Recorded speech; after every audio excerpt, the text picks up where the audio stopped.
Good evening, everyone, and welcome on a Tuesday night, the 19th of May, 2026, for another episode of So What's Been Happening. This one is episode 217, and we are joined by a rejuvenated and fresh The Remotes. What a great, exciting time to put out music. Is it ever not a good time? I don't know why I keep saying that, but it's always good to have new music out. Bands that I get to talk to that I haven't spoken to before, get to know a little bit about. A band I used to love back in the 90s called The Art of Fighting. What a really exciting time to have these two boys on. What a great join band this one's from back playing something a little different to what they played in their respective bands. S-Bahn and Art of Fighting being Kristian Brenchley and Ollie Browne respectively. So let's bring the boys on and let's have a little chat about the Remotes. G'day, boys. Welcome. G'day. Hey, Aaron. How are you? Good. Thanks for joining me on episode 217 of So What's Been Happening. Oh, thanks for having us. Pleasure. No worries. And a quick shout out to our connector, Chris Familton, doing great things, mate, in the industry and connecting people like us to great bands. So thank you for doing it once again, Chris. Long may it continue. Boys, how important is that to have someone in your stable doing those things that, let's face it, as a older generation musicians, you guys, mid-range musicians, fair to say. It's easy to have someone doing all the technical things in relation to social media and all the press releases and all the headache, so you guys can just do what you do and play beautiful music. It's very important because, as you point out, when we were growing up, there wasn't all this social media and all that. You know, you do a couple of interviews in Beat and in Press and whatever back in the 90s, and so now it's a different world with so much going on, and it's too difficult for us to do. Absolutely. All right, let's flash back a long way back. Guys, give us individually your kind of earliest memories of music. What do you remember? What was it playing? What was it playing on? And what kind of tunes can you remember as a kid? Well, I mean, my dad was a musician, so there was always music in the house, a lot of different types of music, mostly jazz. So my first musical memories are really going to his sound checks and helping him load in his drums and stuff like that. But then a bit further along, I guess my older brother was really into music, and it was a classic story. Like, he bought records home, and I heard those and loved those, and that's kind of how it all started for me. Yeah. So my dad is a drummer as well, and played rock and jazz and backed singers and all that. So same thing as Ollie. As a kid, I'd go to help him set up his drums and all that, and there was always records around the house. And let's see, I saw Boz Scaggs when I was 6 years old, and at Festival Hall, and fell asleep in the front row. And what else? And I had a band when I was in primary school when I was 7 years old, and that went for a couple of years, and then I started playing in pubs when I was 16. Very cool. And first instruments, boys? Well, my first instrument was actually drums, basically because there was a kit in the house. So I started playing drums when I was about 14, and I still play drums on and off in a jazz band today. But then I switched over to guitar when I was about 19. It was pretty late, really, when I was really getting into things like Sonic Youth and stuff like that. It just felt inevitable that I would pick up a guitar, listening to that kind of music, which is what happened. So well, guitar was my first instrument, but like Ollie, we had drums set up at home as well, so I did have a bit of a hit. But I always wanted to play guitar from the very start. I knew that.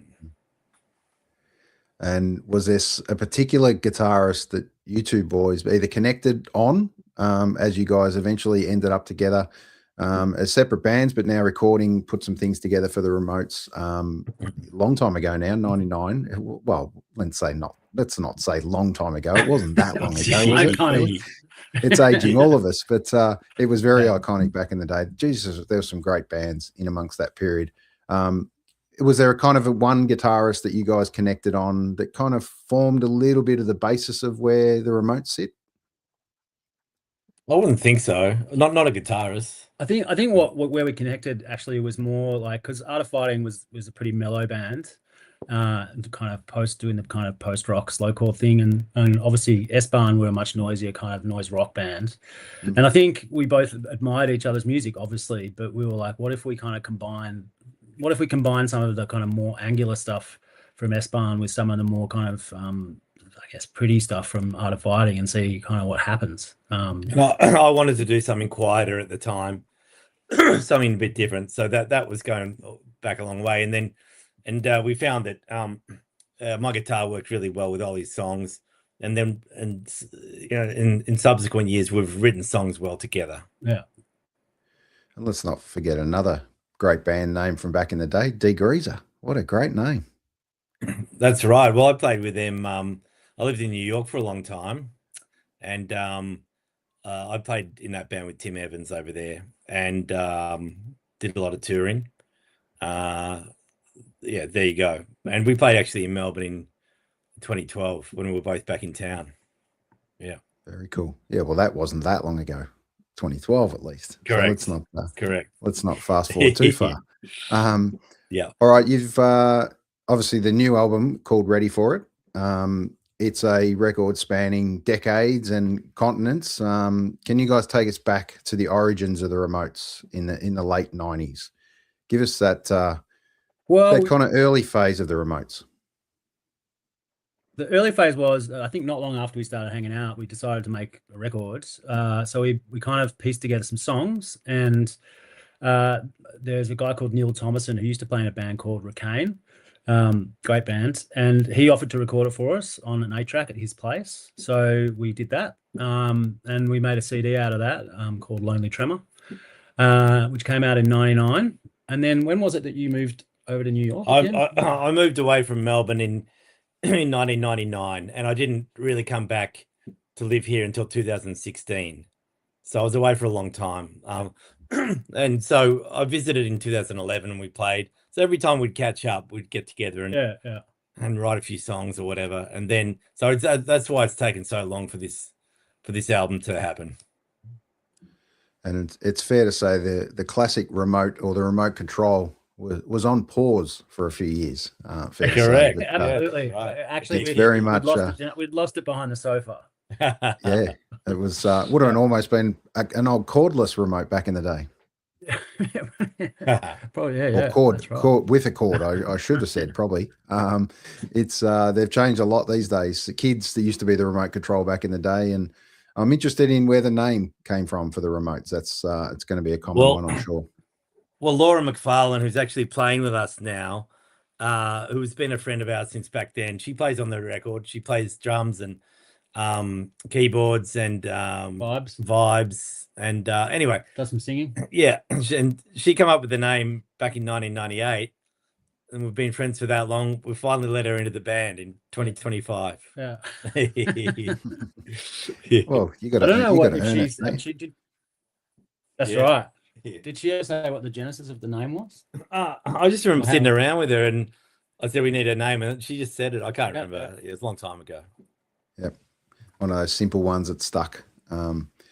After putting out Lonely Tremor, 99-ish, what do you think the remotes kind of represented for you back then, and has it changed compared to now, or has it stuck fat on kind of the original philosophy of why you guys playing this together? I think it's kind of stuck with the original philosophy of just being friends and playing music together, and but taking it semi-seriously, or seriously, I guess. As Kristian said, whenever we found ourselves in the same town, we would get together and record if we could, or at least write. And so when Kristian was still in New York City, I moved over to Copenhagen for 4.5 years. So it really wasn't until 2024 that we were meaningfully living in the same city again. And we'd had these recordings, which make up about a third of the new album that we did at Head Gap in 2011. And I remember when I realized I was going to be moving home, I got them out to have a listen to them again after, like, I guess 10 years. And I was like, this is actually pretty good. Now that I'm moving home, we should finish this record. So yeah, that's kind of what we did. Yeah. Perfect. All right. Well, that seems Like one of those things that the world changed multiple times over all this time and brought us these crazy days. Let's kick off with this one called Crazy Days.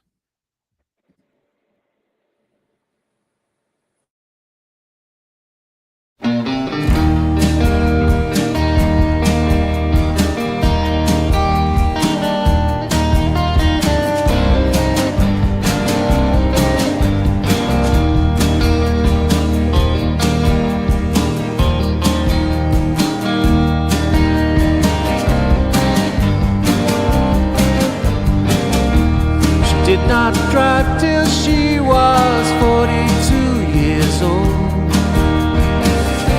She found a Holden 12 years younger, bought and sold. She turns the key and it starts sobbing like a hearse.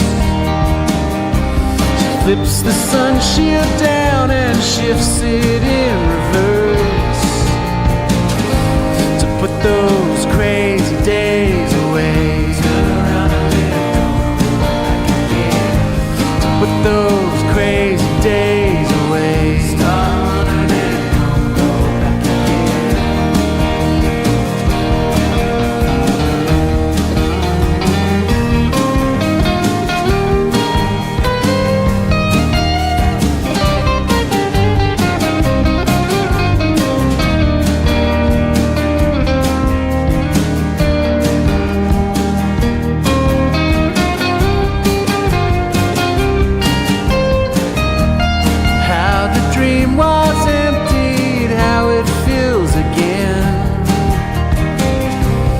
muscle memory of leaning on a friend.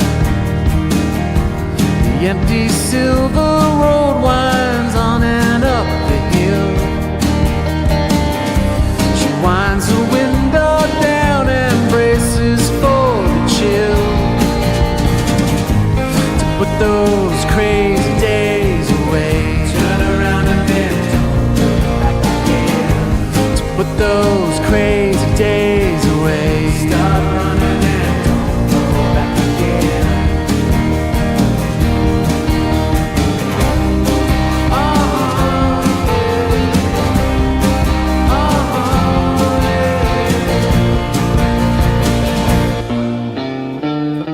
She did not drive till she was 42 years old.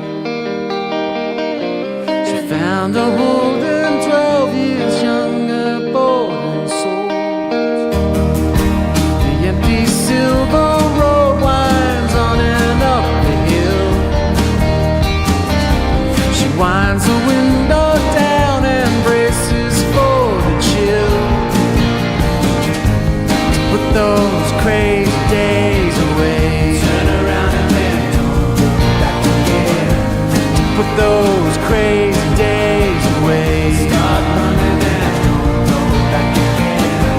To put those crazy days away. Turn around and then don't look back again. To put those crazy days away. Start running and don't go back again. There you go. Big Yay. finish. Big finish. Crazy days. Do you think they're still crazy? Pretty crazy. Yeah. They sure are. And it's an interesting line, whether we should look back or don't look back. Do you think we reflect back enough or overthink it, what happened in the past? Oh, I think everybody's different when it comes Yeah. to that. I think you're always looking back, right? But you got to look forward to the future and be excited about something down the track. That's right. Absolutely. Those crazy days here again, some say. And in this case, it's very, very fitting for you guys. Obviously separated by oceans a long time ago and deeply involved in other projects for many years. Was there always a sense, we kind of just touched on it, but is there always a sense that you'd come back to the remotes one day, or was there really kind of almost a magnetic force of when the oceans kind of parted and you guys actually got back together of why this? I think we project changed? always have. Every time we've been in town for more than a few months. We've done it in 2011 when I was back here. We played, then again in 2015, I think, or something like that. And then I came back in 2016, and Ollie went away for 4 or 5 years. So yeah, it's a really comfortable fit, and it's really enjoyable. And now we're bringing in other people into the band too. It's really great. Yep. And obviously during that, it wasn't really that long that you were apart in amongst some of that, because you were reconnecting during these phases, although it seems like so long since you put something out. But kind of, did it always feel familiar straight away, or did it take a little bit of time to kind of rediscover that dynamic again? No, it's pretty instant. And I think that's probably the reason why it's kind of, stood the test of time, I guess. Yeah.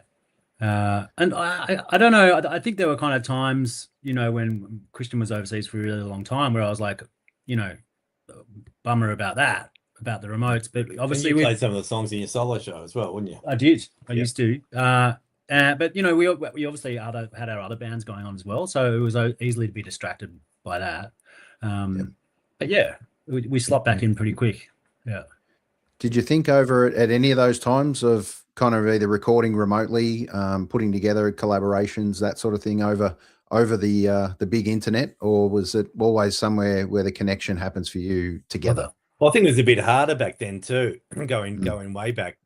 It's we never really considered that. I mean, personally, I'm not but having said that, I did a little bit of overdubbing in New York for a recording we did a while back. But I like to play in the same room as someone. Yep. I'm fairly certain your solo on one of the songs was from New York. Yeah, probably. Yeah. So I think we've done it once, but as Kristian said, I think part of the why we enjoy playing together is just the actual process of playing music together. And that's not to say that being able to record remotely and send tracks to each other and stuff isn't awesome, because it's totally awesome to have that ability. But I think for us, it's very much a kind of being together. Definitely. Yeah. Well, they're kind of looking at you guys in this pic, and that'll be useless for the audio people that listen into this podcast. But for the visual component of it, looks like a real gap in the middle where someone like Laura MacFarlane could fill perfectly. What a nice space to have that filled now with Laura. Can you just talk to us about, obviously she does multiple things in the band, but how did that really shift the chemistry kind of the band and the sound of the band? Well, as I said, she's been a friend forever. And when Ollie came back and we decided to write some more songs and play again, I thought it'd be a good idea to have some more instrumentation on some of the songs rather than just the two of us. And she's from the same era and background as us, and she's got a great musical mind as well as being a great musician, and her input into the arrangement of things and the way things should sound and go is really invaluable, and it's really elevated our music, I think. Absolutely. And she's a great friend, and just a great vibe having her around. It's fantastic. Yeah, well, other than just the vibes, which is an important part and acknowledged, mind you, on the album as being the vibe bringer.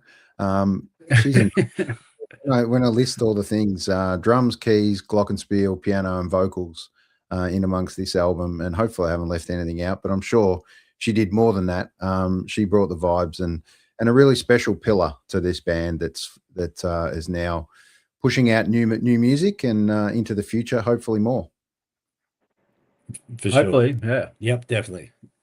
We never know what's around the corner, but hopefully this project can continue for a long time yet. This one's a little shortened version because we're going to get through a couple more songs, but we've done a little cutback of The Roaring Coast. Here it is.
lost as a wayward cutter, somewhere off the roaring coast. Lost as a wayward cutter, somewhere off the roaring coast.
There you go, a little snippet there. Make sure you jump on both YouTube and Bandcamp to get amongst this. And most importantly, I'd love to see everyone jump on Bandcamp. Gift a song if you can't afford a whole album. Buy a song, pass it on to someone, put it in their inbox and say, have a listen to this, because the remotes, they're back and they're firing. Very much so. It's great to be back. How different does it feel, guys? Does it feel different? Back from, obviously a lot's happened in plenty of years together, but obviously putting together this now as a 3-piece must feel pretty special.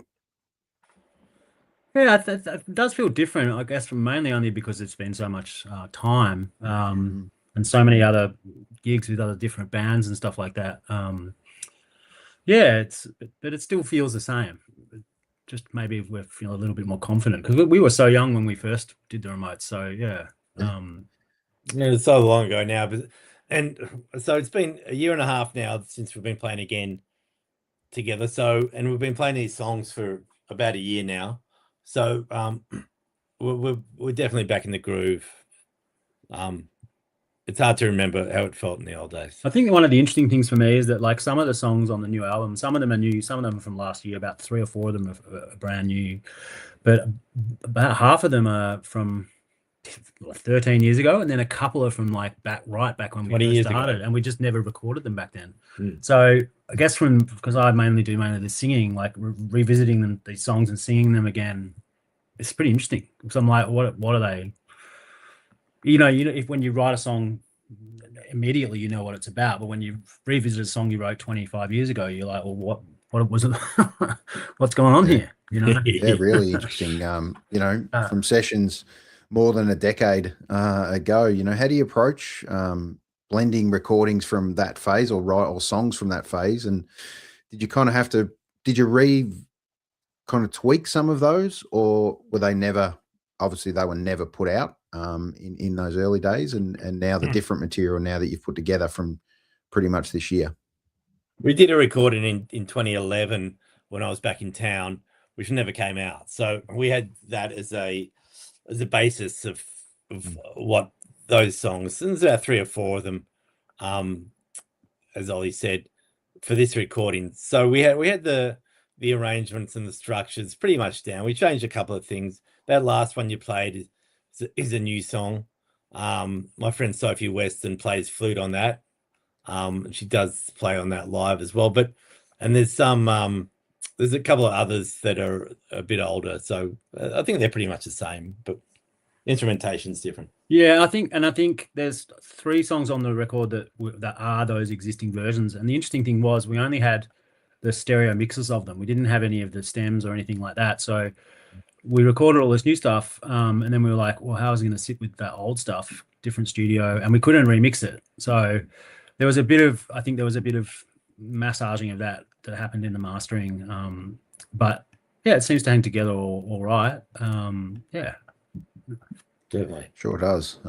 Feels pretty complete to me. As a avid listener of music, so you'd never know there was so much distance in amongst those. But kind of, how do you decide in that phase, kind of what to preserve, I guess you'd say, and kind of what to reshape or that needs work, or how do you guys do that as a 3-piece? Well, that was an interesting question because as I said, there's 3 of the originals and there's about 4 new ones, and that means there was about 3 we re-recorded.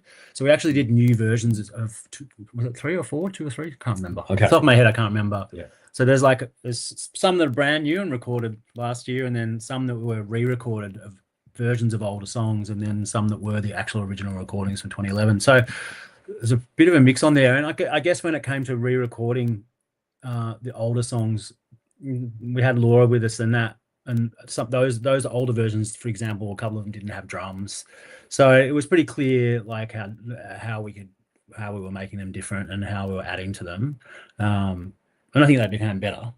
So yeah, definitely, yeah. Yep. And Kristian, obviously your background, with Espan in the heavier genre, not super heavy by all means, but combining that. I guess I would say impressionistic kind of guitar, very in that gnarly guitar space. I think you refer to it as over time, and with also that kind of slow pop, balanced, gentle feel that the remotes have. How conscious are you guys of that in the kind of combining that into your songwriting? Is that the magic of what the remotes is now? Well, I've always liked all kinds of music, and growing up in the 90s, most people I was hanging around with when I started playing in bands were into grunge and things like that. So you ended up just being in heavier rock bands, I suppose. And when I was overseas too, played in a lot of rock bands. But I've always liked singer-songwriters and quiet music and jazz and things like that. So I just try and play what's appropriate for the song, and I suppose there's a little bit, but it crosses over a little bit, I suppose, because each band you're in, the styles mix up a little bit at times. Yep, very much so. And this one a little different. The title track for the album, Ready for It. I love this one. Let's give it a burl. Thanks, mate.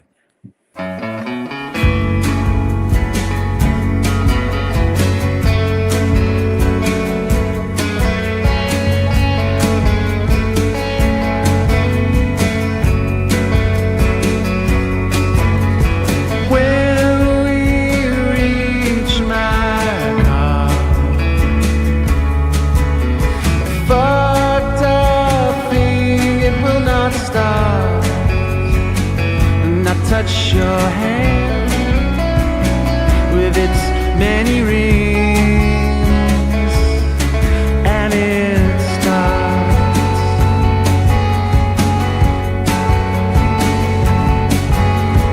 I've no good cause to think you would give me pause to rest your face there upon my words, but I say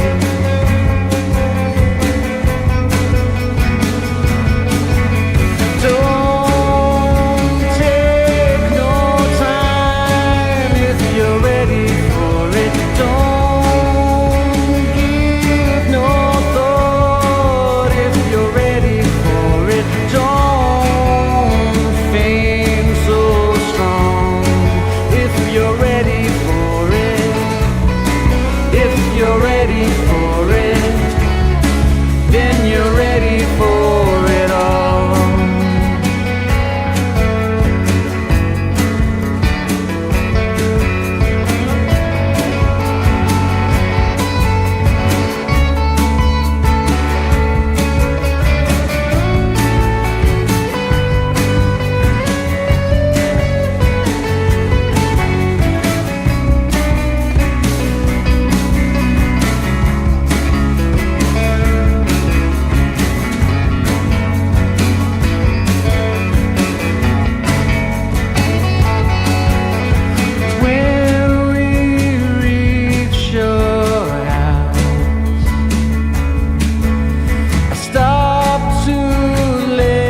you get out and you turn and say in your guarded way,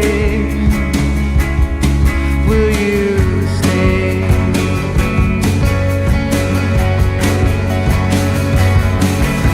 Don't take no time if you're ready for it. Don't give no thought if you're ready for it. Don't fame so strong if you're ready for it. If you're ready for it, then you're ready for it all.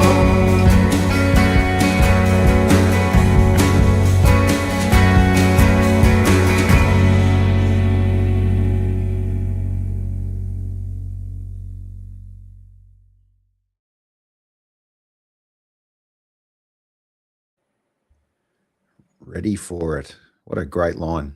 Is there anything better than being ready for it? Never. It's a way we should be living life, isn't it? Yeah, I reckon.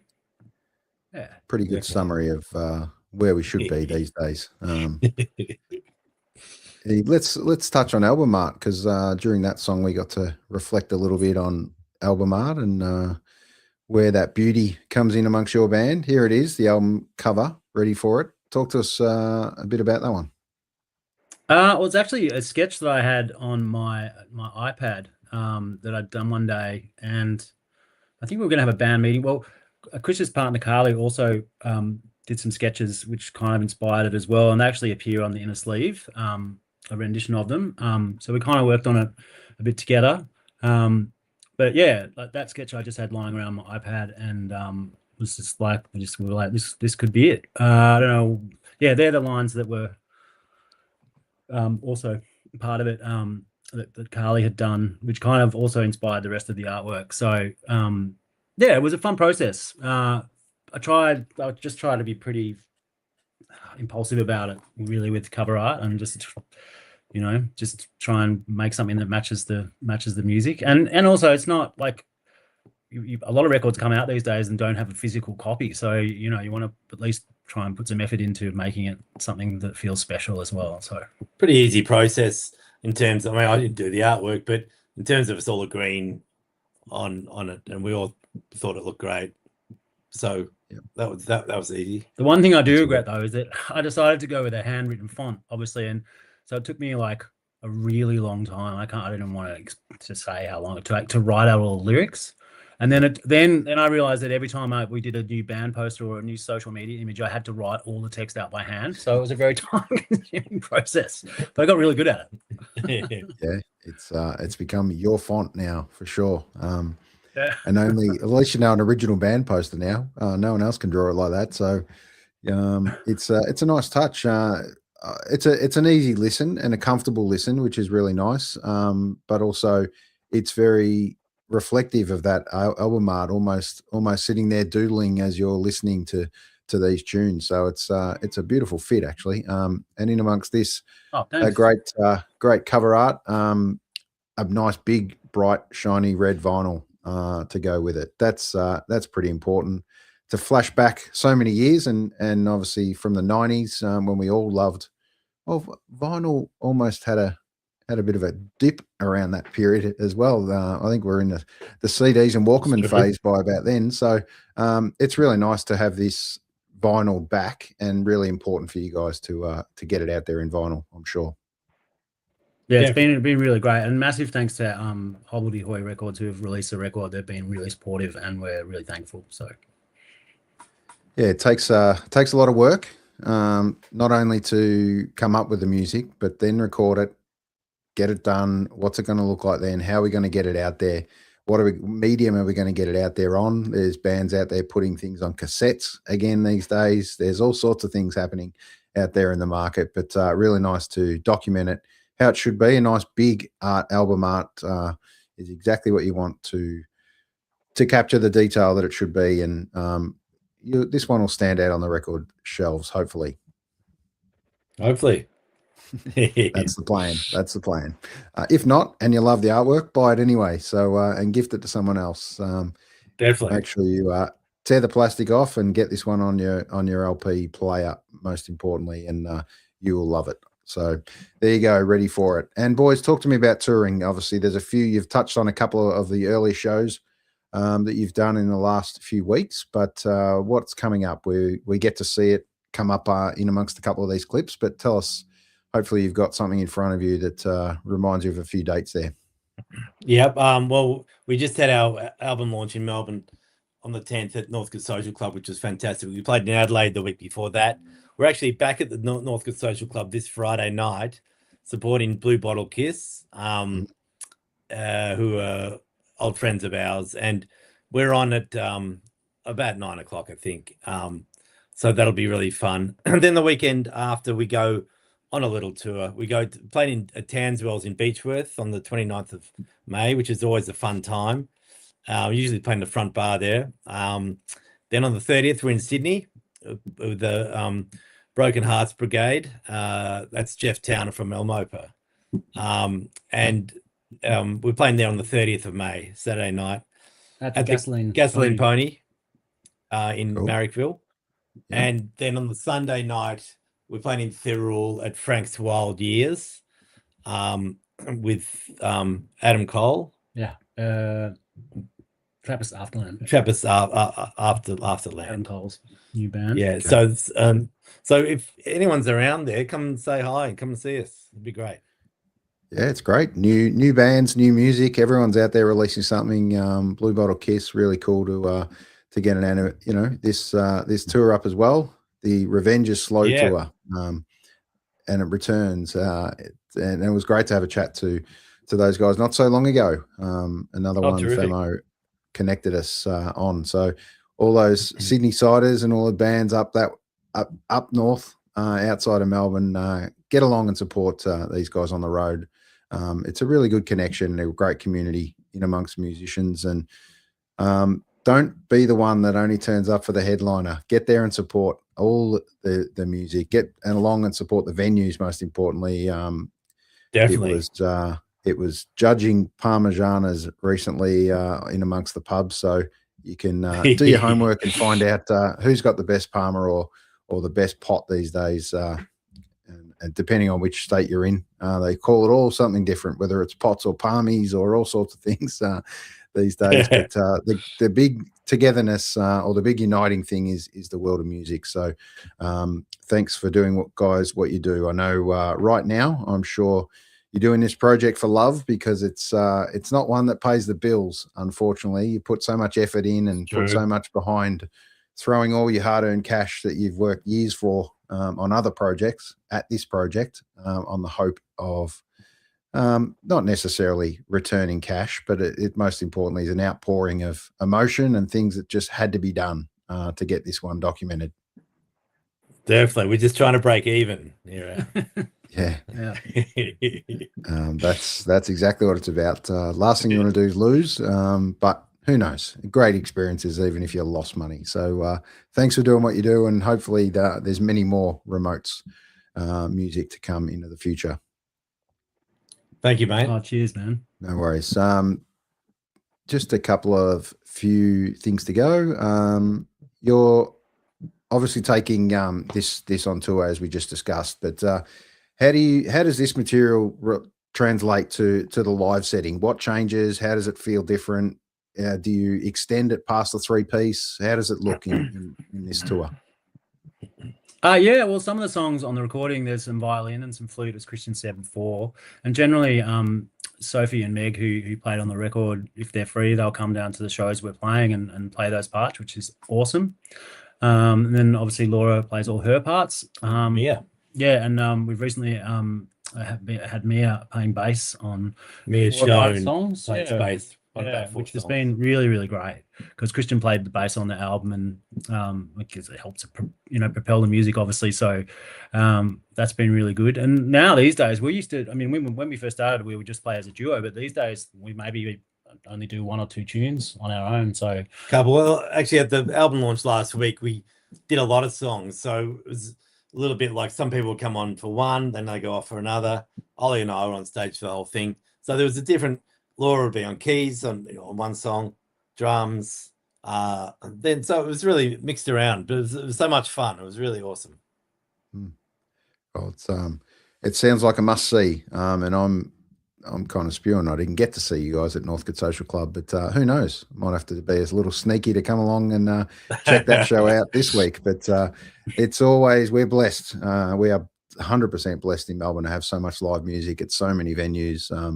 Long may it continue. And just a quick shout out to all the local radio stations and community radio that support independent artists and give these great bands a real well-earned spin on any of their shows. Thanks for doing what you do, and long may it continue to support these artists and push the reach, because it's not all about Spotify plays. Let's face it. We need community radio in driving songs in cars. That's what we want. Easy listeners, and you guys are exactly that. So thanks for everything you do in the world of music, and for your careers from previous bands. Also have helped pave the way for kind of where the remotes are at now. Thanks, Aaron. It's been great, and hopefully we'll see you down there on Friday night. No problem. It's about the third gig I'm trying to get to on a Friday night, so let's see how that one pans out. It's been done before. I made a thing last year, turned 50, and decided I wasn't going to have a 50th, and I wanted to support live music, as I've been doing for many years, and put the challenge out to myself to go and see 50 bands in the month of May, which was a fair challenge, fair to say. It was originally going to be 50 gigs in 2 weeks or a week in. I thought that's just going to be almost impossible if I ever want to have any sleep. So it turned into 50 bands. I got it done right to the death knock.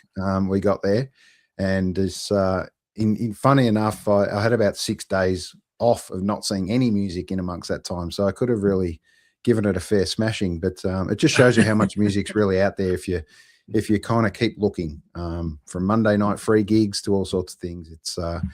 It's not money that gets you, but I tell you, it's important, and it's great.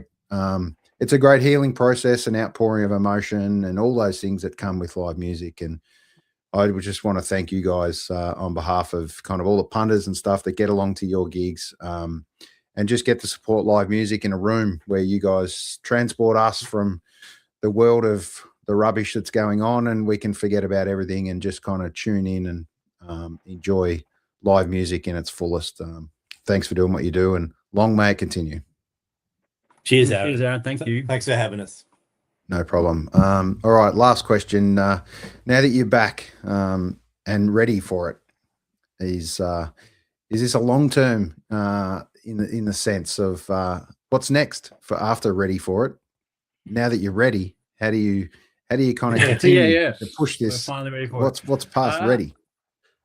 Yeah, good. I mean, good question. I mean, I assume I don't think either of us have got plans to move overseas again anytime soon. Yeah. So I think we're kind of ensconced. I would assume, we'll play this record for a while and then write some more songs. I mean, I think we love playing live, but I think the main drive, at least for me, and I think for Kristian too, is it's just we really love writing songs. So that's our main kind of impetus to be a band. But so it won't be too long before we get the itch to write more songs, I think. Definitely. Then we'll see what happens. Beautiful. Well, thanks for joining us tonight. And just before we play this last one, give us a little intro to what we kind of expect as far as this new song, You Are Now So Distant Tonight. It's a big title. It deserves a big intro. Well, it's funny that you said it was a new song, because this is actually one of the ones that's from that recording session. 2011. Okay. And but I think the song was even older than that. You're right. That was about 20 years old. Yeah, so it's a really old tune, this one. And you know what? It was funny because when I heard that one again, I was like, yeah, cool. That's a nice song, and we should play it. But we could have re-recorded it, but we figured with that one we just leave it as the original version we recorded. So it's just funny because it's like it's from 10 years ago, but the song was 10 years from 10 years before that. So it was already old when we recorded it in 2011, which is pretty funny. But so I guess it's good that it's finally out. Yeah, and at the album launch last week, we had Meg Butler play violin on it, which is not on the recording. Yeah. So it's changed again. Yeah.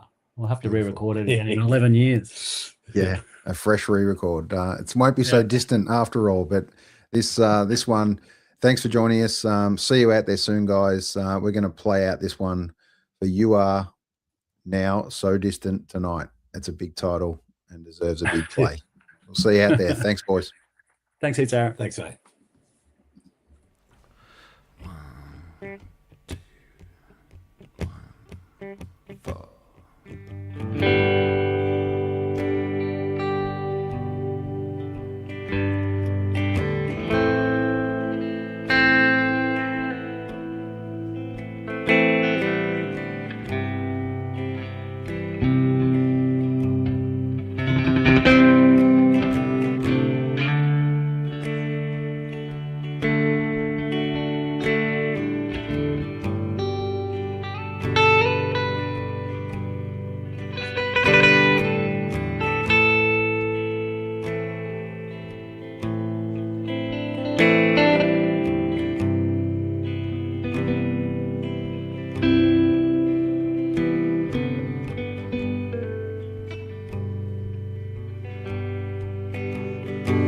You are now so distant tonight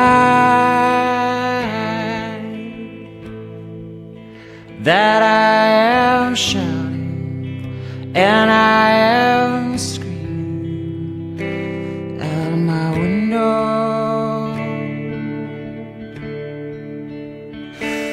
And one small moment you were gone,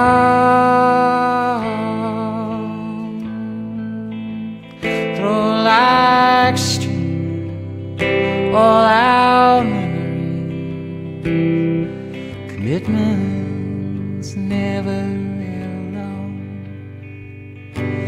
past the train tracks where we went,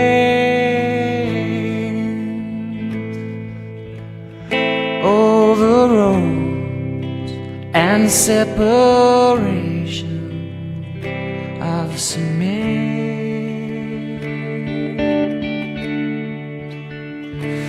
where blue mornings hide their hours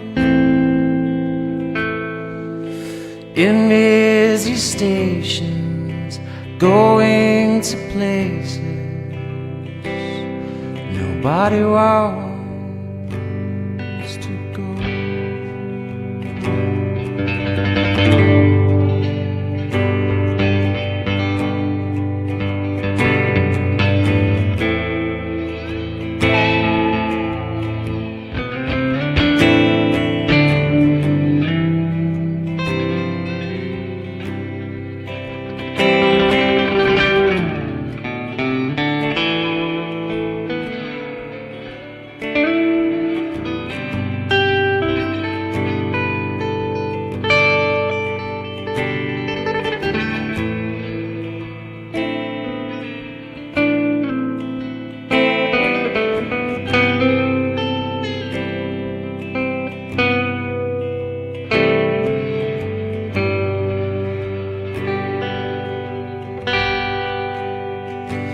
You are now so distant tonight that I am shouting and I am screaming out my window, past the train tracks where we went,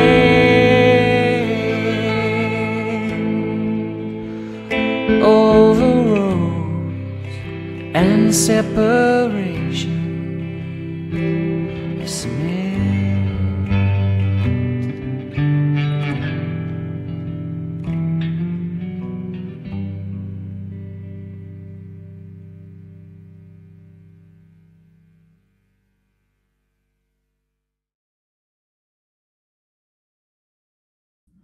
Beautiful. And thank you to Ollie and Kristian for joining me from the remotes. We'll see you out there very soon, and ring a mate and get them along to a gig this weekend. We'll see you out there.